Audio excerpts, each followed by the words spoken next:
जैसा भी इलेक्शन होता है तो आपको 8 फरवरी को अपनी मर्जी के मुताबिक जिसको बिस्मिल्लाहिर्रहमानिर्रहीम। अस्सलाम वालेकुम नाज़रीन कराम, मैं हूं अब्दुल बासित स्वाति और आप देख रहे हैं मेरा डिजिटल चैनल। नाज़रीन कराम, इंतखाबात के हवाले से अहमद मीर ने बड़ी तिल का खेज किस्म की गुफ्तगू की है। पहले आप ये सुने, फिर उस पर डिटेल में बात करते हैं। लेकिन जैसा भी इलेक्शन है आपने 11-11, 12-12 वोट नहीं डालने, एक ही वोट डालना है, लेकिन 11-12 लोगों को साथ लेके जाए वो वोट डाल दें। देखिए, ओवरऑल अगर आप देखें तो पीटीआई से जो बल्ले का निशान छीना गया है उससे पीटीआई को नुकसान तो हुआ है, लेकिन आप ये भी तो देखें ना कि पीटीआई मजलूम कितनी हो गई है। ये जो भी हुआ है पिछले 3-4 में, और मैं बहुत से ऐसे लोगों को जानता हूं, बड़े जिम्मेदार, बड़े समझदार लोग जो पीटीआई को सख्त नापसंद करते थे, इमरान खान का नाम सुनना पसंद नहीं करते थे। वो मैंने देखा पिछले 10-15 दिन में वो बड़े सॉफ्ट हो गए हैं पीटीआई के बारे में। और आपने कहा कि पीटीआई के कैंडिडेट्स के इंतखाबी निशान बिल्कुल मुख्तलिफ से है, तो मैं आपको इस्लामाबाद की मिसाल देता हूं। मैं यहाँ पे बाल कटवाने एक बार्बर शॉप है, मैं काफी अरसे से उधर ही जाता हूं। तो मैं 2-3 दिन पहले उधर गया उस मार्केट में, तो मैंने जब बाल कटवा लिए बाहर निकला तो मैंने देखा कि उन्होंने अपनी दुकान के बाहर ना, शॉप के बाहर उन्होंने बैंगन लटकाया हुआ है। तो मैंने कहा शायद ये कोई टोटका है, और फिर मैंने जरा नजर दौड़ाई तो मुझे 5-6 ऐसी दुकानें नजर आई जिन्होंने बाहर बैंगन लटकाया हुआ है। मैंने पूछा, मैंने कहा यार खान साहब तुमने ये बैंगन क्यों लटकाया हुआ है?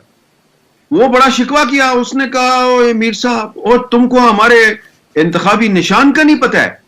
मैंने कहा तुम्हारा इंतखाबी निशान? कहता हमारी पार्टी का। मैंने कहा क्या, कौन सी पार्टी? कहता पीटीआई। मैंने कहा क्या इंतखाबी निशान है? कहता है हमारा जो उम्मीदवार है उसको बैंगन मिल गया है। तो हमने कहा कि उसका दिल छोटा ना हो, तो हमने पूरी मार्केट में सब ने बैंगन लटका दिया ताकि उसका दिल बड़ा हो जाए और लोगों को पता चल जाए कि बैंगन पे मोहर लगाना है। एक और कैंडिडेट है जो पीटीआई का, उसने मुझे अपना जो एक सॉन्ग बना के भेजा है, कोई एक इंडियन फिल्म है, उसमें अनुष्का शर्मा जो है वो डेजर्ट में बैठ के कोई गाने सुन रही है, तो उसके पास टेप रिकॉर्डर। रावल साहब जो हैं वो जब शहबाज शरीफ साहब वजीर आजम थे तो वो उनके वजीर खारजा थे, और आधी से ज्यादा कैबिनेट की अहम वजारतें जो हैं वो बिलावल साहब के पास थी। तो अब वो कहते हैं जी कि शहबाज शरीफ के दौर में जो महंगाई हुई है इसकी जिम्मेदार सिर्फ मुस्लिम लीग नून है। तो जो मुस्लिम लीग नून के रहनुमा हैं, जब उनसे हम बात करते हैं वो कहते हैं जी ये आप, जाहिर बात है वो इलेक्शन में जा रहे हैं तो उन्होंने ये बातें तो करनी है। तो मेरा ख्याल ये है कि मुस्लिम लीग नून इसलिए सीरियस नहीं ले रही बिलावल साहब को कि आप खुद सोचे ना कि जब बिलावल साहब कहते हैं कि महंगाई का जिम्मेदार सिर्फ शहबाज शरीफ है, मैं नहीं हूं। भाई आप तो वजीर खारजा थे, और जब आईएमएफ के साथ दोबारा डील हुई तो उसमें आपने शहबाज शरीफ साहब को मुबारकबाद दी थी बकायदा। तो इसलिए मेरा ख्याल है कि कोई भी इस बिलावल साहब की इस बात को सीरियस नहीं लेगा कि जी अगर शहबाज शरीफ साहब के दौरे हुकूमत में 16 महीने में महंगाई हुई तो जिम्मेदार सिर्फ जो है नून लीग है। पीपल्स पार्टी भी है भाई, पीपल्स पार्टी के पास भी अहम वजारतें थी, और शायद नून लीग इसलिए भी उनको जवाब नहीं दे रही कि नून लीग को शायद पता है कि अगर हमें सिंपल मेजोरिटी नहीं मिलती तो हो सकता है कि पीपल्स पार्टी के साथ दोबारा हमें मिलकर हुकूमत बनानी पड़े। तो ठीक है, बिलावल साहब आजकल पॉलिटिकल पॉइंट स्कोरिंग कर रहे हैं, शायद उनका ख्याल है कि वोट मिल जाएंगे, लेकिन हो सकता है कल को बिलावल साहब को फिर शहबाज शरीफ का और नवाज शरीफ के साथ बैठना पड़े। तो कल को अगर बिलावल साहब को दोबारा नवाज शरीफ के साथ बैठना पड़ा तो फिर मैं और आप तो काफी फिर सवाल उठाएंगे ना कि जी हाँ जी बिलावल साहब आप बताएं।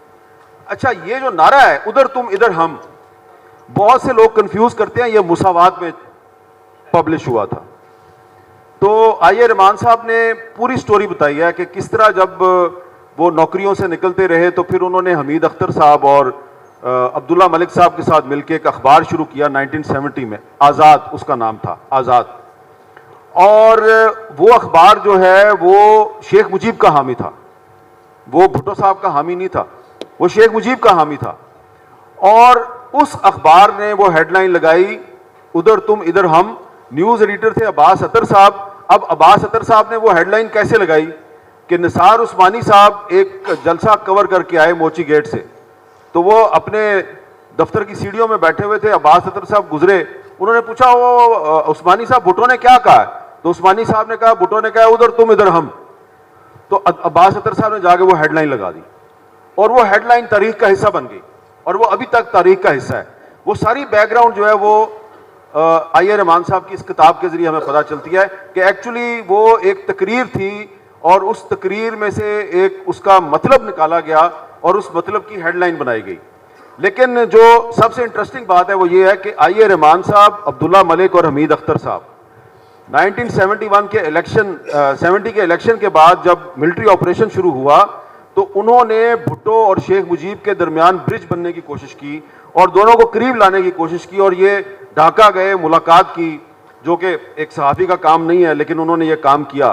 तो ये इस वाले से बड़ी इंटरेस्टिंग बात है और भी बहुत सी बातें हैं, लेकिन एक बात जो है वो मैं ज़रूर बयान करना चाहूँगा। पेज 161 मुझे कि पेज भी याद हो गया है, वहाँ पे आईए रहमान साहब ने जिक्र किया है अकबर बुगटी साहब के साथ अपनी मुलाकातों का, कि अकबर बुगटी साहब के साथ उनकी इस्लामाबाद में एक मुलाकात हुई और उस मुलाकात में अकबर बुगटी। नाज़रीन इकराम, आपने हामिद मीर साहब की गुफ्तगू सुनी इलेक्शन के हवाले से। उन्होंने क्या कहा, तहरीक इंसाफ को कौन सी हिकमत अमली अख्तियार करनी चाहिए और क्या आने वाले इंतखाबात में तहरीक इंसाफ जीत सकती है और किस कदर जीत सकती है।